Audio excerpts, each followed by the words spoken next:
Hello, and thank you all for joining us again here today on Hassens County for another TTRPG talk. We're going to be hopping through as many different Kickstarter projects and crowdfunder and all the different types of backing platforms that we can today in order to try to cover as many ZineQuests as we can. Because to be perfectly honest, I have not been doing as well as I had hoped, so we're going to try to cover as many as we can today.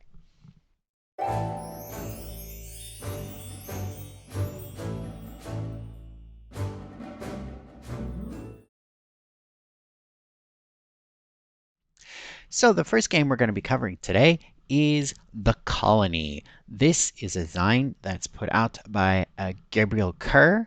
For those of you who are not familiar with him, he is a creator from Rio de Janeiro, and you might have actually seen some of his works before because he was the one who created Veluria, which was the bardic dueling game, which I found quite interesting.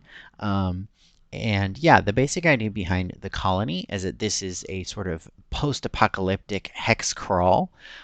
Essentially, what has happened is the world kind of came to an end at some point in the distant past. The world has become incredibly alien. There's all this magical, some sort of radiation or magical transformation, weird stuff going on. You could live in a little settlement called Safe Haven, and you are exploring out of this cave haven to try to explore, not only to find resources for your community in order to improve your chances of survival, but also to try to gain some answers. Again, this is a hex crawl, so of course we've got lots of different system to explore through again through a hex map. There's rules for various forms of mutations that could potentially occur, a number of different factions that you could potentially encounter. And in addition to that, this is all going to be combined together into a 64-page, standard digest-sized Zine that is intended to be released in June. So you don't have to wait very long for this one. Again, Gabo Kerr is typically how he, can be found on the internet in various different places. The game is, from what I understand from reading this, a significant portion of the game has been written. Obviously, other elements still need to be worked on, so they'll be finding partners for all of that. So yeah, that's The Colony. Again, it has not been backed very much, so if you find this in any way, shape, or form interesting, I definitely recommend that you jump on it. It's only about 10% to its current goal, with about 11 days left as of time of recording, which means the campaign should be ending roughly around March 3rd, maybe the 2nd, depending upon your time zone. So definitely be sure to check that before you decide to back. But again, you're potentially going to get, a rough version of the game as of probably about April or so, and then the full game is supposed to be dropping in June. So again, that was The Colony by Gabriel Kerr. And of course, links for all of these can be found down below in the description.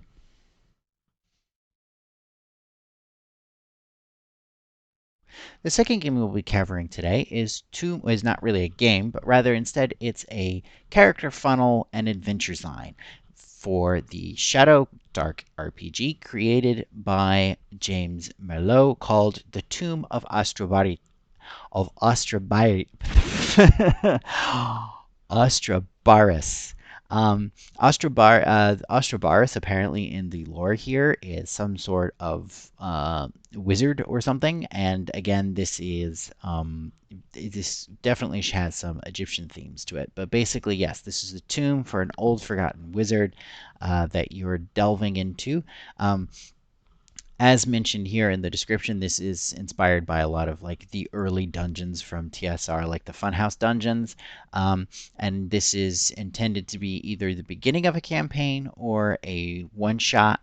For those of you who don't know, basically a funnel is, as it says here, is essentially where you create a significant number of level 0 characters and you run through the adventure. And of course, it's inevitable that people are going to die.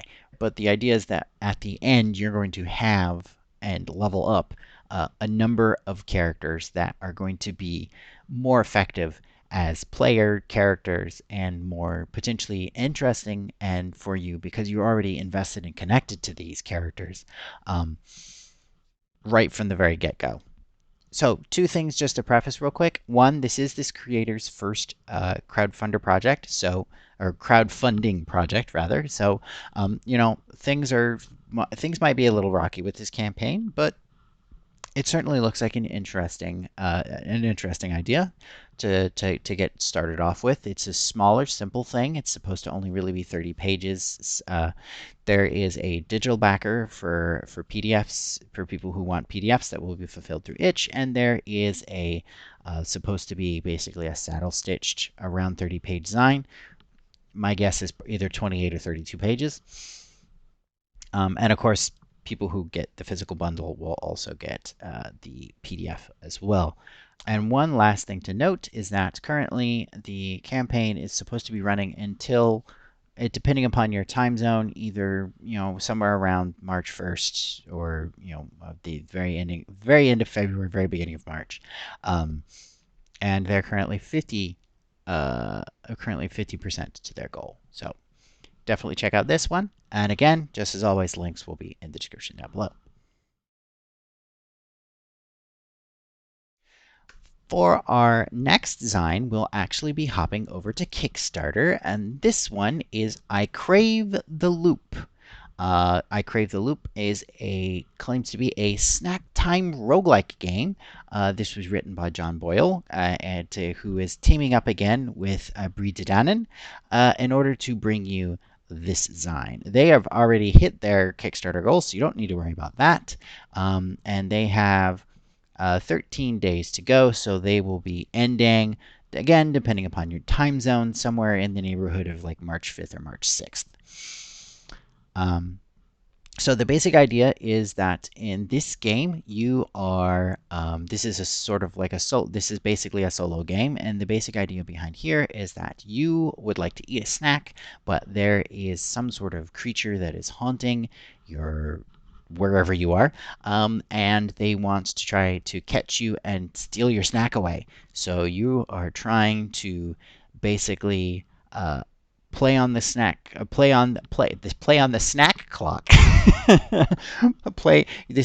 You're playing on the clock here to try to finish your snack before and just keeping away from the creature before it steals the snack from you. Again, this will be a fully illustrated Zine with lots of art courtesy of Brie Dedanen. That again sort of plays off of the idea of this is something that you could find on the back of your cereal box. How you have like the little Mad Libs or crossword puzzles or things on the backs of cereal boxes. This is the same basic idea. So this is going to be a digest size full color Zine printed on very nice paper. You can see a video on this channel here actually when I covered one of their Kickstarters previously, which was Terminus. So, of course, with this particular backer, yes, of course, you've got being able to get the Zine or getting a physical copy, but they also have additional packages for retailers, people who might be interested in art commissions, or the Loop Crate, which gets you a sticker pack and some tokens that you can use either just to play the game or to create game maps or other various and sundry things. So, and of course, they also have add-ons where you can get a number of their other games, particularly John's games like Kobolds and Trenchcoats, Monsters and Microphones, or rather games that the two of them have created together. Again, here we have Terminus, which I already mentioned, and Crash Cafe. Oh yes, and Create and Chaos. So a number of their different games. If you don't already have them, this is a way that you could get them. They do have stretch goals. At the time of filming, things that they've gotten so far is Ray Billings and Spencer Campbell will be adding extra guest maps to the book. Additionally, the team will be getting a bonus. And also, very shortly, since they are at 3.6K, shortly they will be getting a premium cover upgrade. But obviously, you want to keep pushing them up into these up here, right? Again, just as a reminder, this one has about a little under 2 weeks to go as of the time of filming. Which, by the way, just for clarification, I'm filming on Tuesday. Whenever this comes out. So you don't have too much longer on this one, but definitely check it out.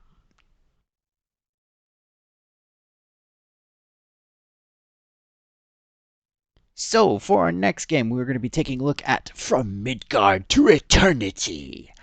This is a death-seeking solo game by Armanda Haller and Hippolyta, both of whom are from Argentina. This is a biographical game. You're essentially creating the saga for this person. And this is a person who has not died in combat, but it wants to find their way to Valhalla anyway. So this is a saga basically of you trying to find your way to get there. So again here, just to give you an idea of some of the feelings that they're trying to embrace in this, the touchstones that they're particularly inspired by in order to create this was the Vinland Saga anime and manga, the games God of War and Banner Saga, and then also Thor Ragnarok. And here is some awesome art from Vapor Druid, who is going to be contributing some art to this, as well as the cover art is being done by Amanda Lee Frank. So the basic idea is that there are 9 different maps. You're traveling through the 9 different realms of Norse mythology, and attempting basically to find your way to basically you're trying to find your way again to Valhalla. That's the end goal, right? But you do that by utilizing a D100 roll under mechanics system, where you're going to be having, let me see if I can find the picture. It should be here somewhere. Oh yeah, here, this is the cover art. Awesome. So just to give you some basics on how you play this game, this is sort of like the character sheet. So down here we have a track where you're going to be essentially traveling through your saga. Your destined death will keep moving towards you while you age as the game progresses. You're going to be collecting tags, basically, and they each have these little symbols, which I will scroll up here, if I remember correctly, right about here. Yes, here we go. So here we have like basically like a chain of tags, right? Essentially, whenever you're doing an action, of course, you want to roll and potentially roll under a challenge roll. So you're rolling D100, so 2 D10s, right? The default difficulty of a challenge is going to be the number of your destined death, which is going to be, again, moving on that sort of saga table, right? So it says here, right, you're going to be having tags, and again, you can cross them off in order to use them. And you're going to be, whenever you're rolling in order to try to come up against another person, the tags the opponent has are going to be increasing the difficulty. So in this example, right, you're potentially fighting against Snorri, right, or doing something against Snorri, right? They have 3 tags, so they would be, your destined death number at the very beginning of the game would be 100. You reduce it down to 70. You roll under 70, but each tag that you have that's strong against another tag, it potentially, they balance each other out. So you can increase the chances of success. It's kind of an interesting sort of like rock, paper, scissors element to it, or strategic element to it, I guess you could say, where you're potentially going to need to be utilizing tags at different times in order to try to, defeat an opponent and make life a bit easier for you. So, and finally, one other thing that makes this game interesting is that failure does not mean you die or anything, but it does bring you closer to death. So basically, for example, here, if your enemy's encounter difficulty was 80, but you rolled an 85, then you would actually subtract 5, the difference, from your current destined death. So basically, the as you begin to fail, rolls, that increases the chances of your continuing to fail until the point where you basically run out of steam. So essentially, it's kind of like it's a slow grind down till you can't keep going any further. So again, that was From Midgard to Eternity. There is if you want to take a look, especially at that PDF that we were just looking at a minute ago, there is a demo that is available through itch that has a lot of the text that you would potentially be looking at in it already. They have not hit their goal yet, but they do have, again, this is another one that's going to be ending around March 5th, March 4th, depending upon your time zone. And they're almost there. So this is definitely one to check out and to back. And yeah, I definitely recommend supporting these creators. They're awesome. Oh, and one final thing is that the physical copies of this will be fulfilled. That's the word I was looking for. Physical copies of this game will be fulfilled by a OnePlus EXP. So also definitely a great company to work with. And that's unfortunately all the time that we have for today. Again, all of these games, links to the various projects that we talked about can be found in the description down below. Definitely make sure you check them out before the time runs out. Again, some of these campaigns, by the time I get this video up, you probably only have about a week at most to back some of them. Other ones are going to be going on a little bit longer, stretching a little bit into March. But again, definitely check them out. They're all from a bunch of great creators who have some really interesting stories to tell that you will probably find quite interesting to check out. Thank you again for joining us here today on Hessens County. I will try to get at least one more video out before the end of February, taking a look at some of the games that we were unfortunately not able to cover today, like some projects from Cesar Cabalque, Outliers. That's one that unfortunately I did not get a chance to cover today, and yeah, just a bunch more. So thank you all for joining us again here today on Hessens County, and don't forget to rate your itch purchases, and have a good zone.